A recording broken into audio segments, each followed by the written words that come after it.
भगवते वासुदेवाय. अर्थ चतुर्विशोध्याय. कपिल देवांचा जन्म.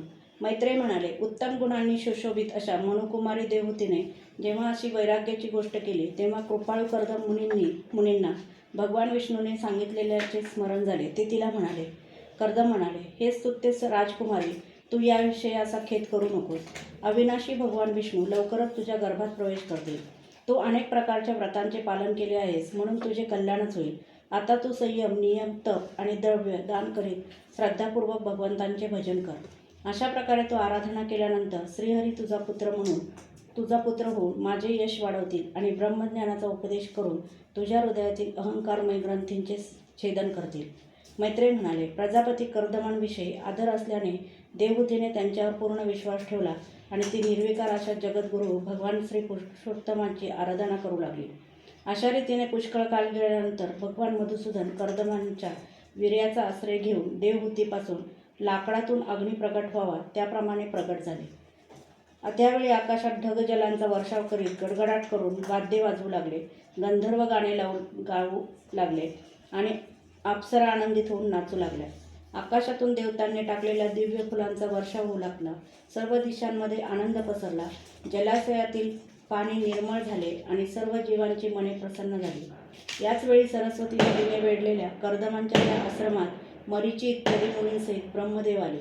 शत्रुदमन विदुरा स्वतः सिद्ध ज्ञानाने संपन्न अशा अजन्मा ब्रह्मदेवांनी हे जाणले की साक्षात परब्रह्म भगवान विष्णू सांख्यशास्त्राचा उपदेश करण्यासाठी आपल्या विशुद्ध सत्वमय अंशाने अवतीर्ण झाले आहे. म्हणून भगवान जे कार्य करू इच्छित होते त्या कार्याचा विशुद्ध चित्ताने आदर करीत आपल्या सर्व इंद्रियांना प्रसन्नता प्रकट करीत ते कर्दमांना म्हणाले. ब्रह्मदेव म्हणाले, प्रिय कर्दमा, माझ्या म्हणण्याला मान देऊन तू माझे म्हणणे मान्य केलेस तीच तुझ्याकडून निष्कपट भावाने केलेली माझी पूजा आहे. पुत्रांनी ठीक आहे असे म्हणून आदरपूर्वक पित्याच्या आज्ञेचा स्वीकार करणे हीच त्यांची सर्वश्रेष्ठ सेवा आहे. वत्सा, तू सुसंस्कृत आहे. तुझ्या या सुंदर कन्या आपल्या वंशाने ही सृष्टी अनेक प्रकारे वाढवतील. म्हणून तू आता या मरीची आदी मुनिवरांना त्यांच्या स्वभाव आणि आवडीनुसार आपल्या कन्या समर्पण कर आणि जगात आपली कीर्ती वाढव. हे मुनी, सर्व प्राण्यांचे निधान असणारे आदिपुरुष श्री नारायण आपल्या योगमायेने कपिलाच्या रूपाने अवतीर्ण झाले आहेत हे मी ओळखले आहे. हे राजकुमारी, सोनेरी केस, कमलासारखे विशाल नेत्र आणि कमलांकित चरणकमल असणाऱ्या बालकांच्या रूपात कैठ भासुराला मारणाऱ्या साक्षात श्रीहरींनीच ज्ञानविज्ञानाच्या द्वारे कर्मवासना मूलतः उखडून टाकण्यासाठी तुझ्या ठिकाणी जन्म घेतला आहे. हे अविद्याजनित मोहाच्या ग्रंथींना तोडून पृथ्वीवर विहार करते. हे सिद्धगणांचे स्वामी आणि सांख्याचार्यांनाही पूजनीय होतील. हे कपिल नावाने प्रसिद्ध होतील आणि लोकांमध्ये तुझी कीर्ती पसरवतील. मैत्रेय म्हणाले, सृष्टी निर्माण करणारे ब्रह्मदेव त्या दोघांना अशा प्रकारे आश्वासन देऊन नारद आणि सनकादिकांना बरोबर घेऊन हंसावर विराजमान होऊन ब्रह्मलोकाकडे गेले. हे विदुरा, ब्रह्मदेव निघून गेल्यानंतर त्यांच्या आज्ञेनुसार कर्दमांनी मरीची आदी प्रजापतींच्या बरोबर आपल्या कन्यांचा विधीपूर्वक विवाह केला. त्यांनी कला नावाची कन्या मरीचीला, अनुसया अत्रीला, श्रद्धा अंगिराला आणि हविर्भू पुलस त्याला दिली. पुलहाला अनुरूप अशी गती नावाची कन्या कृतूला साध्वी क्रिया, भृगूला ख्याती आणि वसिष्ठाला अरुंधती दिली. अथर्वा ऋषींना जिच्यामुळे अज्ञकर्माचा विस्तार केला जातो ती शांता नावाची कन्या दिली. कर्दमांनी त्या विवाहित ऋषींचा त्यांच्या पत्न्यांसह उत्तम सत्कार केला. विदुरा, विवाह झाल्यानंतर ते सर्व ऋषी कर्दमांना घेऊन अतिशय आनंदाने आपापल्या आश्रमाकडे गेले. कर्दमांनी आपल्या घरी साक्षात देवादिदेव श्रीहरींनीच अवतार घेतला आहे हे जाणून एकांतात त्यांच्या जवळ गेले आणि त्यांना प्रणाम करून म्हणाले, अहो, आपल्या पापकर्मामुळे या दुःखमय संसारात अनेक प्रकारच्या पीडा सहन करणाऱ्या लोकांवर देव पुष्कळ काळाने प्रसन्न होतात. परंतु ज्यांच्या स्वरूपाला योगी लोक अनेक जन्मांच्या साधनेने सिद्ध झालेल्या श्रेष्ठ समाधीने एकांतात पाहण्याचा प्रयत्न करतात तेच आपल्या भक्तांचे रक्षण करणारे श्रीहरी आम्हा विषयी लोकांकडून होणाऱ्या आपल्या अवज्ञेचा काहीही विचार न करता आज आमच्या घरी अवतीर्ण झाले आहेत. भक्तांचा मान वाढविणाऱ्या आपण आपले वचन सत्य करण्यासाठी आणि सांख्ययोगाचा उपदेश करण्यासाठीच माझ्या घरी अवतार घेतला आहे. भगवान, आपण रूपरहित आहात. आपली जी चतुर्भुज इत्यादी अलौकिक रूपे आहेत ती आपल्याला योग्यच आहेत. तसेच जी मनुष्य सदृश रूपे आपल्या भक्तांना प्रिय वाटतात तीही आपल्याला आवडतात. तत्त्वज्ञानाची इच्छा करणाऱ्या विद्वानांना आपले चरण ठेवण्याचे आसन नेहमी वंदनीय आहे. तसेच ते ऐश्वर, वैराग्य, यश, ज्ञान, सामर्थ्य आणि श्री यांनी परिपूर्ण आहे. मी त्याला शरण आलो आहे.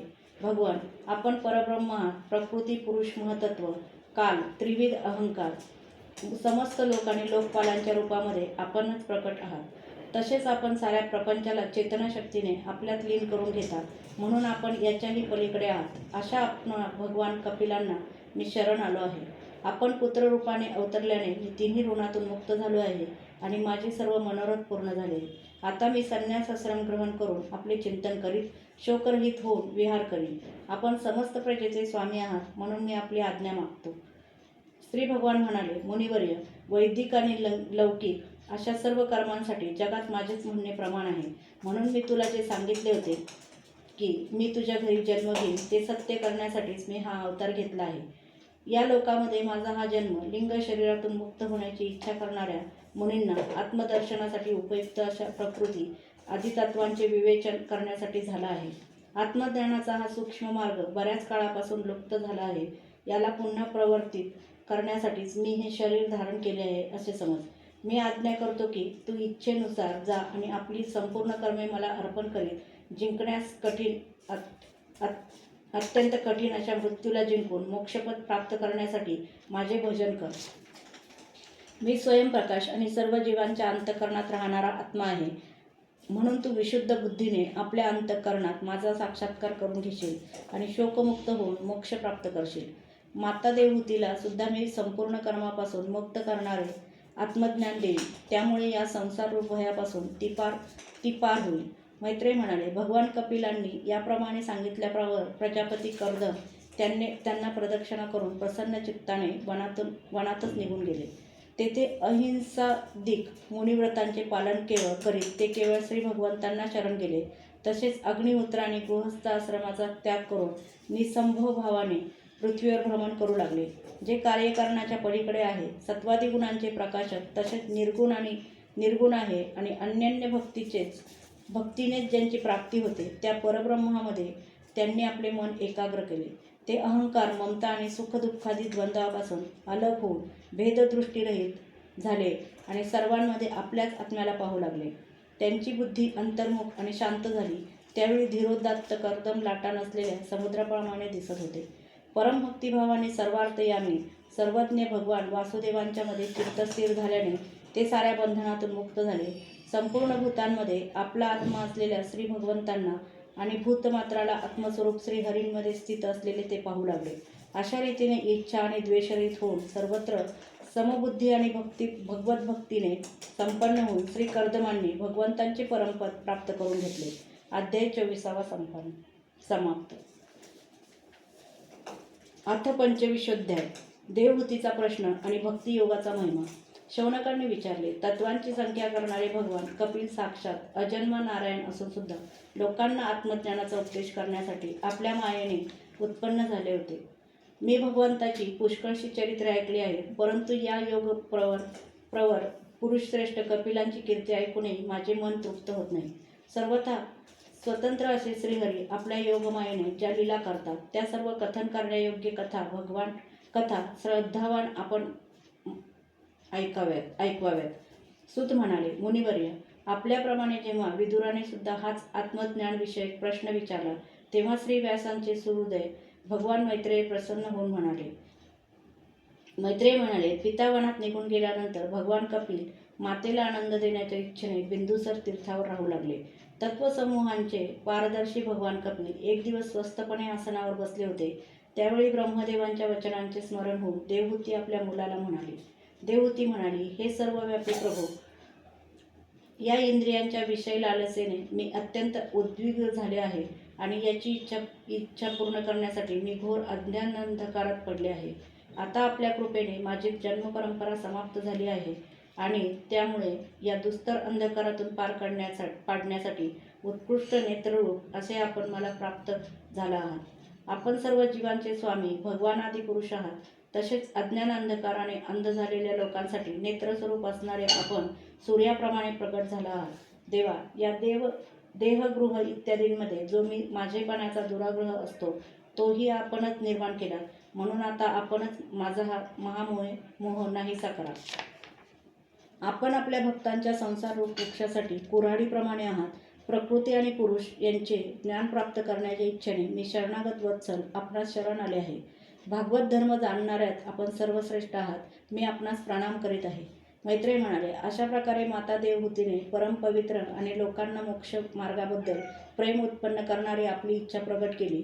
ती ऐकून आत्मज्ञ सत्पुरुषांचे गंतव्य करणारे श्री कपिल मुनी तिची मनापासून प्रशंसा करू लागले आणि नंतर मंद हास्याने शोभणाऱ्या मुखाने म्हणाले. भगवान कपिल म्हणाले, माते, सुखादुःखाच्या सर्वस्वी निवृत्त करणारा अध्यात्मयोग हाच मनुष्याच्या आत्यंतिक कल्याणाचे प्रमुख साधन आहे, असे माझे मत आहे.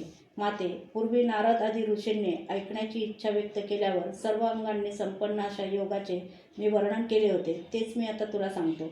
या जीवाला बद्ध करण्यास आणि मोक्ष मिळवून देण्यास मन हेच कारण मानले गेले आहे. विषयात आसक्त झाल्याने ते बंधनाला कारणीभूत ठरते, तर परमात्म्यात रमल्यास मोक्षाला कारण ठरते. ज्यावेळी हे मन मी आणि माझे या अभिमानाने उत्पन्न होणाऱ्या काम, लोभ इत्यादी विकारांपासून मुक्त होऊन शुद्ध होते, त्यावेळी ते सुखदुःखापासून वेगळे होऊन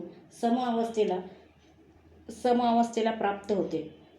त्यामुळे जीव आपल्या ज्ञान, वैराग्य आणि भक्तीने युक्त अशा हृदयाने आपल्या आत्मा प्रकृतीच्या पलीकडे अद्वितीय, भेदरहित, स्वयंप्रकाश, सूक्ष्म, अखंड आणि सुखदुःखरहित असून प्रकृती शक्तिहीन आहे असा अनुभव करते.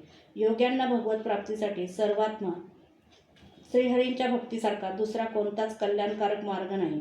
आसक्तीलाच विवेकी लोक आत्म्याचे न तुटणारे बंधन मानतात, परंतु तीच जेव्हा महापुरुषांच्या बाबतीत निर्माण होते तेव्हा तीच मोक्षाने उघडलेले दार समजावी.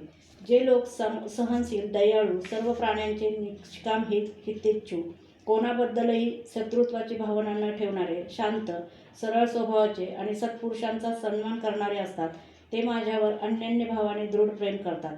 माझ्यासाठी सर्व सकाम कर्माचा तसेच आपल्या साध्या सोयऱ्यांचा त्याग करतात आणि मतपरायण होऊन माझ्या पवित्र कथांचे श्रवण कीर्तन करतात, तसेच माझ्यातच चित्त लावतात.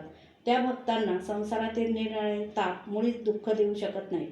हे साध्वी, अशा रीतीने सर्व संग परित्याग केलेले महापुरुष साधू समजावेत. तू त्यांच्या सहवासाची इच्छा धरावीस, कारण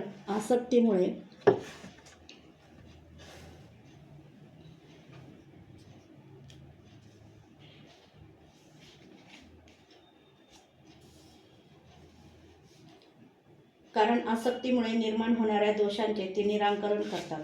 सत्पुरुषांच्या सहवासातच माझ्या पराक्रमाचे यथार्थ ज्ञान करून देणाऱ्या तसेच मनाला आणि कानांना प्रिय वाटणाऱ्या कथा होतात. अशा कथांचे सेवन केल्यानेच मोक्षमार्गामध्ये श्रद्धा, प्रेम आणि भक्तीचा क्रमशः विकास होतो. नंतर माझ्या विश्वोत्पत्ती इत्यादी लीलांचे चिंतन केल्याने उत्पन्न झालेल्या भक्तीचे लौकिक आणि पारलौकिक सुखांच्या बाबतीत वैराग्य उत्पन्न झाल्याने मनुष्य दक्षतेने योगाच्या भक्तिप्रधान सरळ साधन मार्गांनी एकाग्र होऊन मनोनिग्रहासाठी प्रयत्न करतो. अशा प्रकारे प्रकृतीच्या गुणांपासून उत्पन्न झालेल्या शब्दादी विषयांचा त्याग केल्याने वैराग्यमुक्त ज्ञानाने, योगामुळे आणि माझ्या दृढ भक्तीने अंतरात्मा असलेल्या मला मनुष्य या देहातच प्राप्त करून घेतो. देवहूती म्हणाली, आपल्या समुचित भक्तीचे स्वरूप काय आहे आणि मला कशा प्रकारची भक्ती योग्य आहे, ज्या योगे मी सहजपणे आपले निर्वाणपद प्राप्त करू शकेन. हे निर्वाण स्वरूप प्रभू, ज्याच्यामुळे तत्वज्ञान होते आणि जो लक्षांचा वेध घेणाऱ्या बाणाप्रमाणे भगवंतांची प्राप्ती करून देणारा आहे, तो आपण सांगितलेला योग कसा आहे आणि त्याचे किती अंग आहेत. हे हरे, हे सर्व आपण मला अशा प्रकारे समजावून सांगा की ज्यामुळे आपल्या कृपेने मी मंदबुद्धी स्त्री हा कठीण विषय सहजपणे समजू शकेन. मैत्रेय म्हणाले, विदुरा, जिच्यापासून ज्यांनी स्वतः जन्म घेतला त्या आपल्या मातेचा असा अभिप्राय ऐकून कपिलांच्या हृदयात स्नेह दाटून आला आणि त्यांनी प्रकृती इत्यादी तत्वांचे निरूपण करणाऱ्या सांख्यशास्त्राचा आणि भक्ती व योग यांचा उपदेश केला. श्री भगवान म्हणाले, माते, ज्यांचे चित्त एकमात्र भगवंतामध्ये लागले आहे अशा माणसांची वेदविहित कर्मामध्ये लागलेली तसेच विषयांचे ज्ञान करून देणाऱ्या इंद्रियांची जी सत्वमूर्ती श्रीहरींच्या ठिकाणी स्वाभाविक प्रवृत्ती होते तीच भगवंतांची निर्हेतुक भक्ती होय. ही मुक्तीपेक्षाही श्रेष्ठ आहे, कारण ज्याप्रमाणे जठराग्नी खाल्लेल्या अन्नाचे पचन करतो, त्याप्रमाणे ही सुद्धा कर्मसंस्कारांचे भांडार असलेल्या लिंग शरीराला तत्काळ भस्म करते. माझ्या चरणसेवेत प्रेम असणारे आणि माझ्याच प्रसन्नतेसाठी सर्व कर्मे करणारे जितके भाग्यवान भक्त आहेत, ते एकमेकांना भेटून प्रेमाने माझ्याच पराक्रमाची चर्चा करतात. ते माझ्याशी एकरूप होण्याची इच्छा करीत नाहीत. माते, ते साधू पुरुष अरुण नयन आणि मनोहर मुखाने युक्त अशा माझ्या परमसुंदर आणि वरदायक दिव्य रूपाचे अवलोकन करतात आणि त्यांच्याबरोबर प्रेमपूर्वक संभाषणही करतात. त्यांच्यासाठी मोठमोठे तपस्वी उत्सुक असतात. सुंदर अंग प्रत्यंग, मधुर हास्यविलास युक्त मनोहर दृष्टी आणि सुमधुर वाणीने युक्त माझ्या या रूपाच्या सौंदर्यात त्यांची मने आणि इंद्रिये तल्लीन होतात. माझी अशी भक्ती त्यांची इच्छा नसतानाही त्यांना परमपदाची प्राप्ती करून देते. अविद्येची निवृत्ती झाल्यानंतर जरी ते माझ्या मायापतीच्या सत्यादी लोकांमधील भोगसंपत्ती, भक्तीनंतर स्वतः प्राप्त होणाऱ्या अष्टसिद्धी किंवा वैकुंठ लोकातील भगवत स्वरूप ऐश्वर्याची सुद्धा इच्छा करीत नाहीत, तरीसुद्धा माझ्या धामाला पोहोचल्यानंतर त्यांना या सर्व विभूती आपणहून प्राप्त होतात. ज्यांचा एकमात्र मीच प्रिय आत्मा, पुत्र, मित्र, गुरु, सुहृदय आणि इष्टदेव आहे, ते माझ्याच आश्रयाला राहणारे भक्तजन शांतिमय अशा वैकुंठधामात गेल्यावर कोणत्याही प्रकारे या भोगांपासून वंचित राहत नाहीत आणि त्यांना माझे कालचक्र ग्रासू शकत नाही. जे लोक इहलोक, परलोक आणि या दोन्ही लोकांमध्ये बरोबर जाणाऱ्या वासनामय लिंगदेहाला, तसेच शरीराशी संबंध ठेवणारे जे धन, पशु तसेच गृह इत्यादी पदार्थ, त्या सर्वांना आणि तत्संबंधी संग्रहाला सुद्धा सोडून देऊन अन्योन्य भक्तीने सर्व प्रकारे माझेच भजन करतात, त्यांना मी मृत्यूरूप संसार सागरातून पार करतो. मी साक्षात भगवान नाही, प्रकृती आणि पुरुषाचा मी स्वामी आहे, तसेच समस्त प्राण्यांचा आत्मा आहे. माझ्याखेरीज अन्य कोणाचे आश्रय घेतल्याने मृत्यूरूप महाभयापासून सुटका होत नाही. माझ्या भयानेच वारा वाहतो, माझ्या भयाने सूर्य तापतो, माझ्या भयानेच इंद्र पाऊस पडतो आणि अग्नी जाळतो. तसेच माझ्याच भयाने मृत्यू आपल्या कार्यात प्रवृत्त होतो. योगीजन ज्ञान वैराग्यमुक्त भक्तियोगाच्या द्वारे शांती प्राप्त करून घेण्यासाठी माझ्या निर्भय चरण कमलांचा आश्रय घेतात. संसारात मनुष्याचे सर्वात श्रेष्ठ कल्याण हेच आहे की त्याचे चित्त भक्तियोगाने माझ्यातच लागून तेथे स्थिर व्हावे. अध्याय 25 समाप्त.